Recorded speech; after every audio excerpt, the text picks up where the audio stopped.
Hi friends, నమస్తే అందరికీ. అందరూ ఎలా ఉన్నారు? మీరందరూ బాగుండాలని మనస్ఫూర్తిగా కోరుకుంటున్నాను. ఈ వీడియోలో అయితే ఈ సీజన్లో చిగురుపప్పు మేము లాస్ట్ టైం చేసుకున్నది.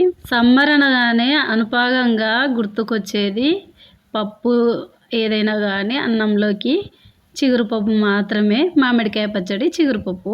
వీడియో అయితే లాస్ట్ వరకు చూసి ఎట్లుందో కమెంట్ చేయండి.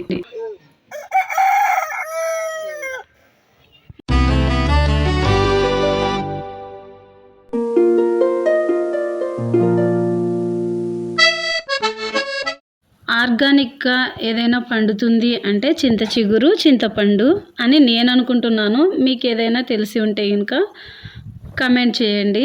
పోతే నాకైతే చెట్టు ఎక్కడం అయితే చేత కాదు, నేను చెట్టు ఎక్కలేను. కాబట్టి కింద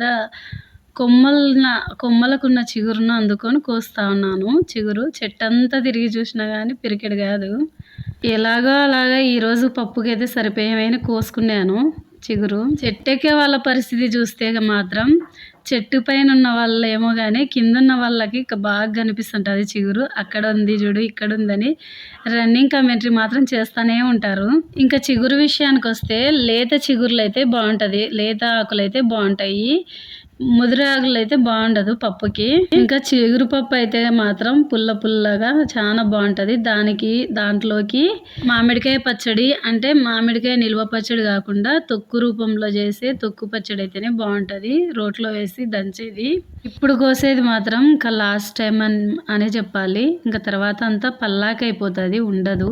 నేను ఈ వీడియో పంపించడానికి పల్లాకి అయిపోయింది కూడా. చింత చిగురు నోటికి రుచికరంగానే కాకుండా మనకి హెల్త్ పరంగా కూడా మంచిది. విటమిన్ సి, ఫైబర్, ఐరన్ ఉంటాయి కాబట్టి. ఇక కోయడం అయిపోయిన తర్వాత ఏరేటప్పుడు ఉంటుంది పుల్లలు అన్నీ పల్లాకు అంతా ఏర్పడేసేయాల శుభ్రంగా. నేనైతే తీసుకొచ్చిన దాన్నంతా నీట్గా ఏరుతున్నాను. పైగా మా వాళ్ళు ఇక్కడ చూడు, అక్కడ చూడు, పుల్లలు ఉన్నాయి చూడు అని చూపిస్తూ ఉన్నారు. చిగురు పప్పులకైతే నేను ఎప్పుడు పచ్చిమిరపకాయలు వేసి చేయలేదు. పొడికారం అయితేనే బాగుంటుంది నాకు తెలిసినంత వరకు. చూడండి ఫ్రెండ్స్, ఎంత లేతగా ఉందో చిగురు. మా పల్లెటూరులో కాబట్టి ఫ్రీగా దొరికింది. పట్నంలో అయితే ఇంకా ఇంత చిగురు కొనాలంటే 100 రూపాయలకి ఎక్కువ అవుతుందేమో అనుకుంటున్నా నేను.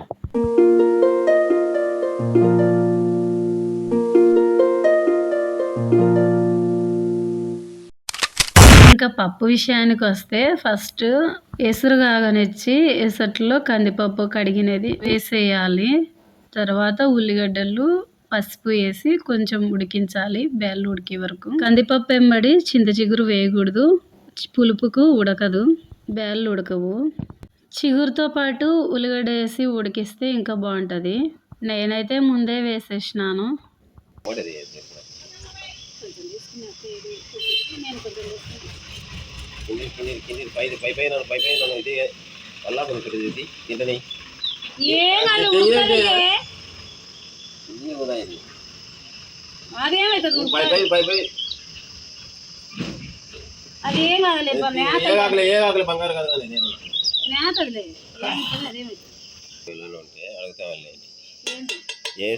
చిగురు కారం మగ్గిన తర్వాత పప్పు ఎనుపుకొని ఇంకా తాలింపు వేసేసుకోవడమే. చాలా సింపుల్గా అయితే చేసేసుకోవచ్చు.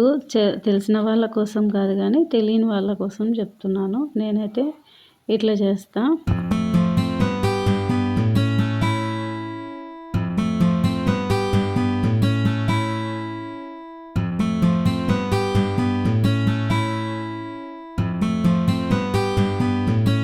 మీరు ఎట్లా చేస్తారో కామెంట్ చేయండి. వీడియో నచ్చితే లైక్ చేయండి. ఫస్ట్ టైం కనుక చూస్తుంటే సబ్స్క్రైబ్ చేసి మన ఫ్యామిలీలో జాయిన్ అయిపోండి.